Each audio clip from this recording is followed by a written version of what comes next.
There is a sound that lives in the memory of every child who grew up in a black household during the golden decades of the 20th century. It is not a loud sound. It is not a dramatic sound, but it is a sound so deeply embedded in the architecture of our childhood that hearing it, even now, can transport us across time and space, back to kitchens that smelled of love, back to homes that felt like fortresses against the outside world. That sound is the gentle scrape of a cast iron skillet being lifted from the stove. The weight of it, the blackness of it, the way it seemed to hold not just the heat of the flame beneath it, but the accumulated warmth of every meal that had ever been prepared within its curved walls. If you grew up in a home where a grandmother, a mother, an auntie, or a great-grandmother commanded the kitchen with quiet authority, then you know this skillet. You know its presence, you know its power, and you know that it was never, ever just a piece of cookware. It was an heirloom. It was a history book. It was a sacred object passed down through generations, carrying with it the fingerprints of women who are no longer with us, but whose love we can still taste in every bite of food that emerges from its depths. The weight of inheritance. Nobody remembers exactly when the skillet first entered the family. This is how it is with the most important things in black households. They do not come with receipts or certificates of authenticity. They simply exist, as if they have always existed, as if the universe itself conspired to place them in the exact kitchen where they were meant to live out their purpose. Some say the skillet came from down south, carried northward during the Great Migration, when millions of black families left the cotton fields and the Jim Crow laws and the terror of the night riders in search of something better. They packed what little they had into cardboard suitcases and wooden trunks, and among the photographs and the Bibles and the quilts stitched by hand, there was always room for the cast iron. Because you could leave behind the land. You could leave behind the shacks with their leaking roofs and their dirt floors. You could leave behind the white men who called you out of your name and the system that was designed to keep you bent and broken. But you could not leave behind the skillet. The skillet was how you would feed your family in the new city. The skillet was how you would recreate the taste of home when home was 1,000 miles away. The skillet was how you would prove to your children that even though everything had changed, some things remained constant. Grandma never talked much about where the skillet came from. When you asked her, she would simply say, "It was my mama's and her mama's before that." And then she would turn back to the stove, and you understood that the conversation was over. Some histories are too heavy to speak aloud. Some histories live in the doing, not the telling. But we knew. We knew that this skillet had seen things. It had cooked meals during the Depression when there was barely enough flour to make a proper batch of biscuits. It had fried chicken for church picnics in the 1940s when black folks gathered in fields and fellowship halls to celebrate a God who had brought them through. It had sizzled with bacon on Christmas mornings in the 1950s, when children woke up to find small gifts wrapped in newspaper because store-bought wrapping paper was a luxury nobody could afford. The skillet had witnessed arguments and reconciliations. It had been present for proposals and breakups, for births and deaths, for ordinary Tuesday evenings and extraordinary Sunday afternoons. If you pressed your ear against its surface, you might hear the echo of all those voices, all those lives, all those moments that had accumulated over the decades like layers of seasoning that could never be washed away. There was a rule in Grandma's kitchen, and it was inviolable. It was more sacred than the 10 Commandments, more binding than any contract written by lawyers in their downtown offices. The rule was simple. You do not wash the cast iron skillet with soap. Never. Under no circumstances. Not if the President of the United States himself showed up at the front door and demanded a clean skillet for his eggs. You simply did not do it. This rule confused the children at first. We had been taught to wash our hands with soap. We had been taught to wash our dishes with soap. We had been taught that cleanliness was next to godliness, and soap was the instrument of that cleanliness. So why, we wondered, was the skillet exempt from this universal law? Grandma would explain, in that patient voice she reserved for moments of important instruction, that the skillet had been seasoned. She said the word with such reverence that you understood it meant something far beyond the culinary definition. Seasoning was not just about creating a non-stick surface. Seasoning was about building up layers of flavor, layers of history, layers of love. Every time bacon fat or lard or Crisco melted in that skillet, it added another microscopic layer to the patina that had been developing for generations. To wash the skillet with soap would be to strip away all of that. It would be to erase the accumulated wisdom of all the women who had cooked in it before. It would be, in a very real sense, to betray the ancestors. So instead of soap, there was a different ritual. After each use, while the skillet was still warm, Grandma would wipe it out with a paper towel or a clean rag. If something was stuck, she might use a little bit of coarse salt as an abrasive, scrubbing gently until the surface was smooth again. Then she would place the skillet back on the burner, let it heat up until any remaining moisture had evaporated, and finally rub a thin layer of oil over the entire surface, inside and out. This was not cleaning. This was communion. This was a conversation between the present and the past, a way of honoring all the meals that had come before while preparing the skillet for all the meals yet to come. We children would watch this ritual with wide eyes, understanding somehow that we were witnessing something important, something that would one day be our responsibility to continue. "When I'm gone," Grandma would say, not looking up from her work, "this skillet goes to whoever knows how to treat it right." We all wanted to be that person. We all wanted to be worthy of the inheritance. The gospel of cornbread. If the cast iron skillet had a primary purpose, a reason for existing above all others, it was cornbread. Yes, the skillet could fry chicken with miraculous results. Yes, it could cook bacon until it reached that perfect state of crispness. Yes, it could sear pork chops and blacken catfish and create a crust on the bottom of rice that was so delicious it had its own name in different cultures. But cornbread was the skillet's true calling, its highest and best use, the dish for which it seemed to have been specifically designed by divine providence. Grandma's cornbread was legendary. People talked about it in hushed tones, the way you might talk about a miracle or a visitation from an angel. Neighbors would find excuses to stop by around dinner time, hoping to be invited to stay. Church members would request it specifically for potlucks, knowing that whatever else was on the table, Grandma's cornbread would be the star of the meal. The recipe itself was simple, as the best recipes always are. Cornmeal, flour, a little sugar, though some black families fought holy wars over whether sugar belonged in cornbread at all. Salt, baking powder, an egg, buttermilk, and a generous amount of bacon drippings or melted butter. These ingredients were mixed together in a bowl that had been used for this same purpose for as long as anyone could remember. But the magic was not in the ingredients. The magic was in the skillet. Before the batter was poured, Grandma would place the empty skillet in the oven and let it heat up until it was almost smoking. Then, working quickly, she would add a tablespoon of bacon fat or Crisco to the skillet, swirl it around to coat the bottom and sides, and immediately pour in the batter. The sizzle that resulted was one of the most beautiful sounds in the world.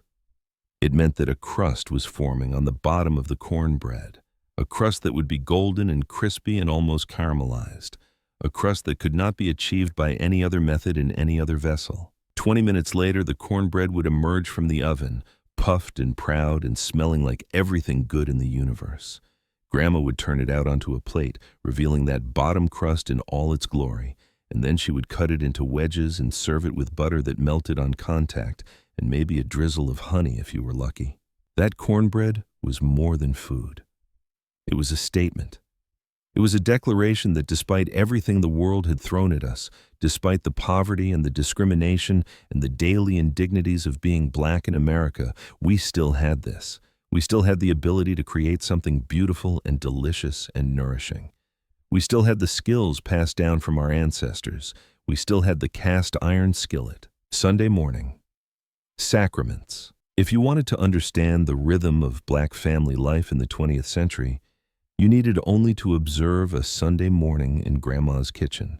This was the day when the skillet worked overtime, when its surface was never cool for more than a few minutes, when the entire symphony of breakfast came together in a performance that rivaled anything happening in the great concert halls of the world. It began early, before dawn, when Grandma would rise from her bed and shuffle to the kitchen in her house slippers and her housecoat, her hair still wrapped in the scarf she wore at night. The first order of business was always coffee. But even as the percolator began its bubbling meditation, the skillet was being placed on the stove. Always bacon first. Not the thin, flimsy bacon that would become popular in later decades, but thick-cut slabs that came from the butcher wrapped in paper. The bacon went into the cold skillet, and then the flame was lit beneath it, allowing the fat to render slowly, allowing the meat to crisp gradually, allowing the kitchen to fill with that intoxicating aroma that would eventually wake the rest of the household. By the time the children stumbled into the kitchen, rubbing sleep from their eyes, the bacon was done and resting on a plate lined with paper towels. The grease remained in the skillet, golden and precious, ready for the next phase of the operation. Eggs came next. Grandma would crack them directly into the hot bacon fat, where they would spit and sputter and spread out into shapes that looked like continents on a map. She never stirred them or fussed over them. She simply let them cook until the whites were set and the yolks were still runny, then slid them onto plates where they waited, patient and perfect for their companions. And then, if it was a special Sunday, if there was a reason to celebrate, or simply if Grandma felt particularly generous, there would be salmon croquettes. This was a dish that had traveled north with the Great Migration, a way of stretching a can of pink salmon into enough food to feed a family. The salmon was mixed with cracker crumbs and egg and onion, formed into patties, and then fried in the skillet until they were golden brown on both sides. The sound of those croquettes frying was like applause. It was the sound of a kitchen working at peak efficiency, of a woman who knew exactly what she was doing, of a tradition being honored and continued. By the time everyone was seated at the table, dressed in their Sunday best, hair combed and shoes shined, ready for church, there would be a spread that seemed impossible given the modesty of the kitchen it came from. Bacon and eggs and salmon croquettes and grits and toast and maybe some leftover cornbread from the night before, warmed in the oven until it was almost as good as fresh. And at the center of it all, still warm from its labors, the cast iron skillet would be resting on the stove, its work complete for the morning, waiting to be wiped clean and oiled and prepared for whatever the afternoon might bring. There were certain skills that defined a woman's reputation in the community, and chief among them was the ability to fry chicken. This was not a casual matter. This was serious business. Fried chicken was the centerpiece of every important gathering, the dish that people remembered and talked about for years afterward, the standard by which all other cooking was measured. And Grandma's fried chicken was, by unanimous consensus, the best in the neighborhood. Her secret, she claimed, was patience. "Can't rush fried chicken," she would say. "Chicken knows when you're rushing, and it won't cooperate." The process began the night before, when the chicken pieces were washed and dried and placed in a bath of buttermilk. The buttermilk did something magical to the meat, tenderizing it and infusing it with a subtle tang that would complement the crispy coating to come. The chicken would sit in that buttermilk all night, in a covered bowl in the refrigerator, dreaming whatever chickens dream. The next morning, or afternoon, or whenever the frying was to commence, Grandma would set up her station like a general preparing for battle. There was the bowl of buttermilk-soaked chicken. There was the paper bag filled with seasoned flour, the proportions of which were a closely guarded secret that she claimed to have received from her own grandmother. And there was the cast iron skillet, waiting on the stove, filled with Crisco that was slowly melting and heating to the precise temperature required for perfect frying. She tested the oil the old-fashioned way, by dropping a tiny pinch of flour into the fat. If it sizzled immediately and rose to the surface, the oil was ready. If it sank and sat there sadly, more heating was required. This was knowledge that could not be learned from cookbooks. This was knowledge that could only be acquired through years of practice and observation. One by one, the chicken pieces were lifted from the buttermilk, allowed to drip for a moment, and then dropped into the paper bag of flour. The bag was shaken vigorously, coating each piece in a thick layer of seasoned flour, and then the chicken was carefully lowered into the hot oil. The sizzle was immediate and aggressive. The oil bubbled and popped and sang, and Grandma stood there, watchful, armed with long-handled tongs, ready to turn each piece at the precise Sometimes moment when the the bottom simplest had things, achieved golden like perfection. this cup of tea, The cast iron hold skillet the was most more than a important cooking memories. implement. It was a Yes, I classroom. agree. It was a confessional.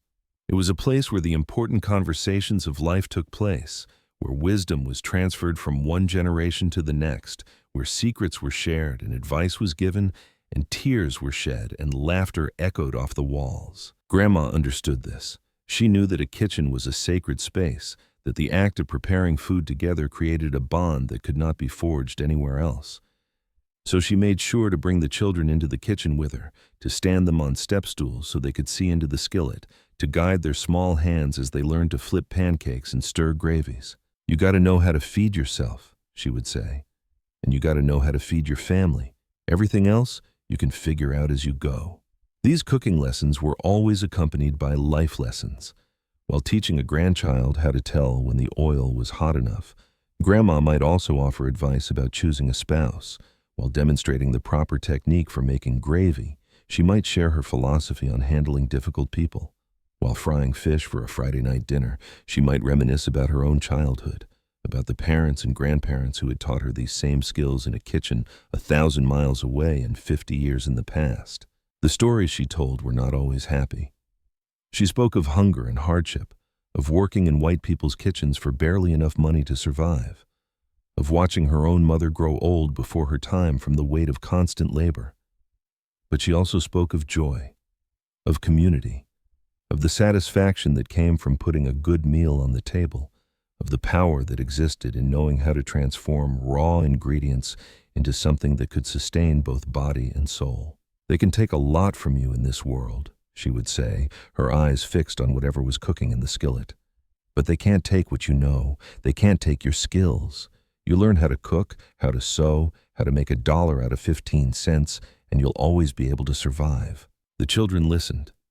They absorbed these lessons along with the smell of frying onions and the heat radiating from the stove. They didn't always understand what Grandma was trying to teach them, but they remembered. Years later, when they found themselves facing their own struggles, those words would come back to them. The wisdom passed in kitchens had a way of resurfacing exactly when it was needed most. Not every meal cooked in the cast iron skillet was a celebration. The skillet also witnessed the hard times, the lean times, the moments when there was barely enough food to go around, and creativity was the only thing standing between the family and hunger. There were weeks when the skillet held nothing but water and flour, mixed together to make a thin gravy that was poured over bread for dinner. There were months when the bacon grease was stretched so thin that each spoonful had to be carefully rationed, used only for the most essential cooking, and never wasted on anything frivolous. During the hard times, Grandma performed miracles with the skillet.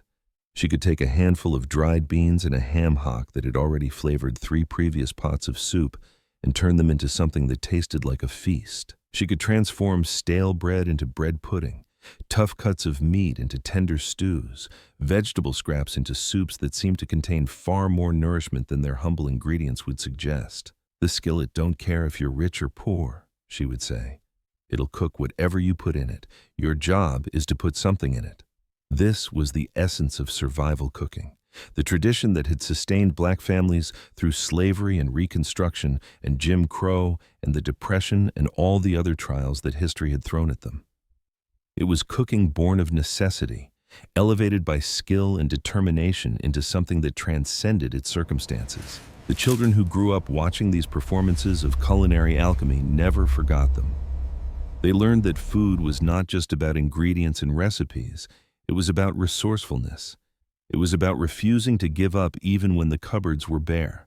It was about finding a way, always finding a way, to put something on the table and keep the family fed. Those lessons would serve them well in the years to come, when they faced their own hardships, their own moments of scarcity and uncertainty. They would remember the skillet. They would remember Grandma, and they would find a way. The day came, as it always does, when Grandma was no longer able to stand at the stove.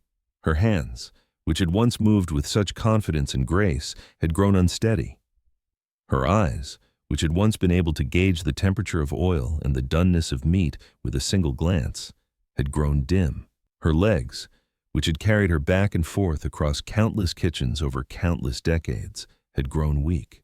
She sat in her chair in the corner of the kitchen, wrapped in a blanket even on warm days, watching as her daughters and granddaughters took over the cooking. She offered advice when asked, corrected techniques when necessary, and occasionally muttered under her breath about how things weren't being done quite right. But she also smiled. She smiled because she could see that the traditions were being continued, that the skills she had worked so hard to pass on had taken root in the next generation.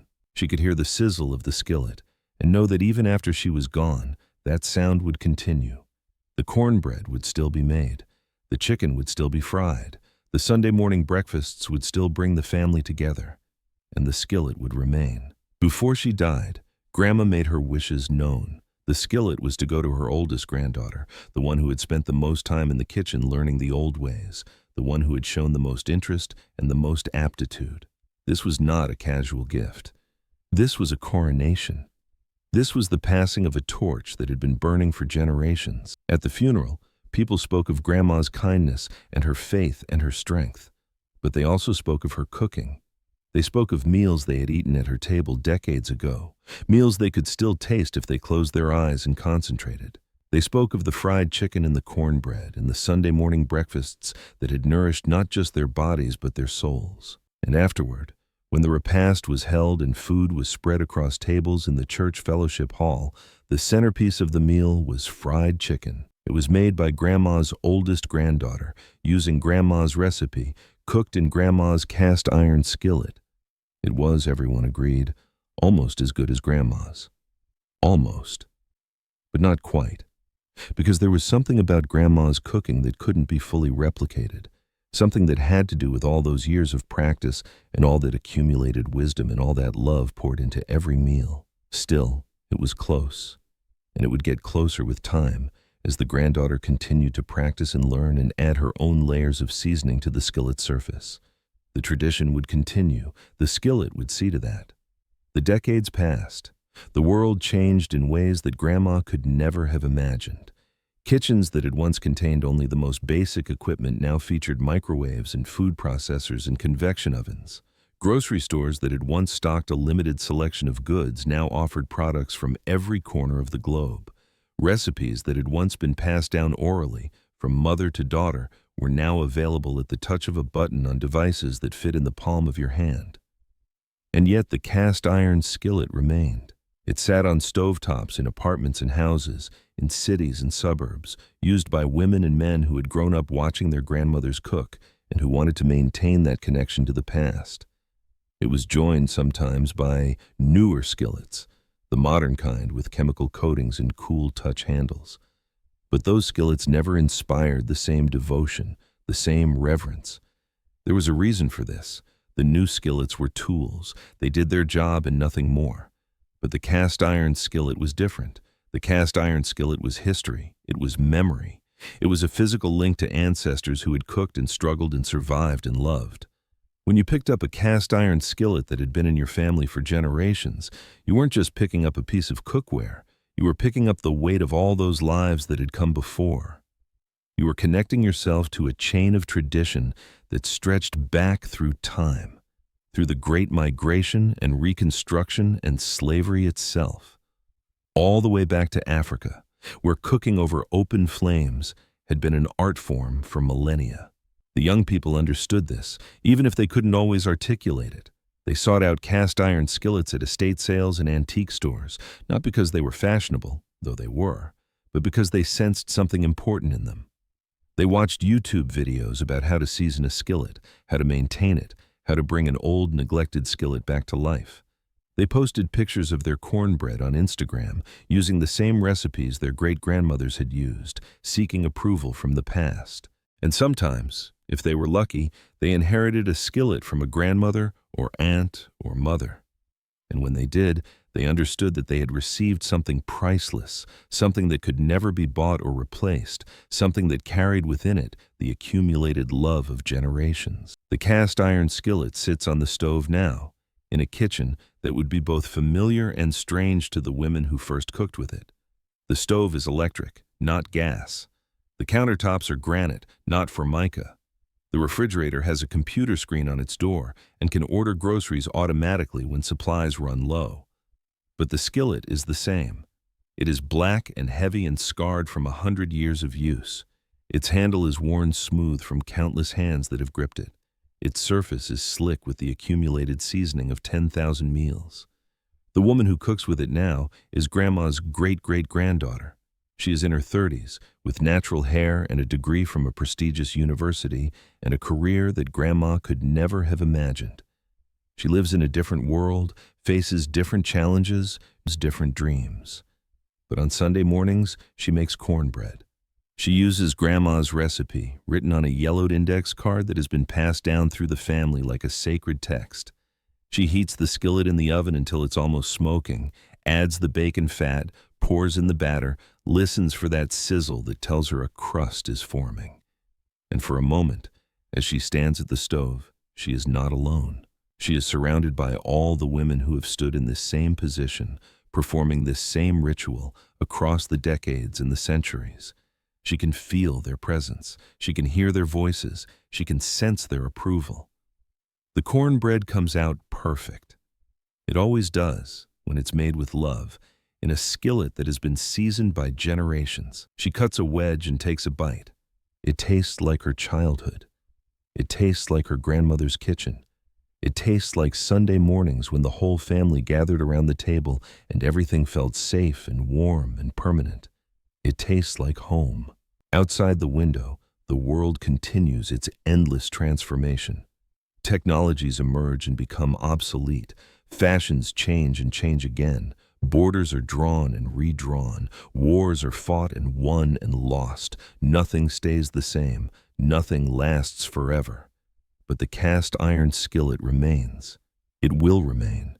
It will continue to fry chicken and sear steaks and make cornbread and create memories for generations yet to come. Because the skillet is not just a thing. The skillet is a promise that the traditions will be maintained, a promise that the wisdom will be passed on, a promise that no matter how much the world changes, some things will always remain constant. The flame beneath the skillet burns on. It will never go out. This video is a tribute to the rich cultural heritage and cherished memories of African American families. The stories, names, and scenarios presented are fictional composites created for educational and entertainment purposes, inspired by the collective experiences of generations past. This content is not intended to represent any specific individuals, families, or events. All historical references are shared with deep respect for the community and its traditions. The images, music, and footage used in this video are either original, licensed, royalty-free, or used under fair use guidelines for commentary, criticism, and educational purposes. This channel does not claim ownership of any archival footage or photographs that may appear. If you are the rightful owner of any content featured and would like it removed or credited differently, please contact us directly. Our mission is to preserve and celebrate the beauty of African American culture, family traditions, and the timeless memories that connect us all. Soulful yesterdays, honoring the past, inspiring the future.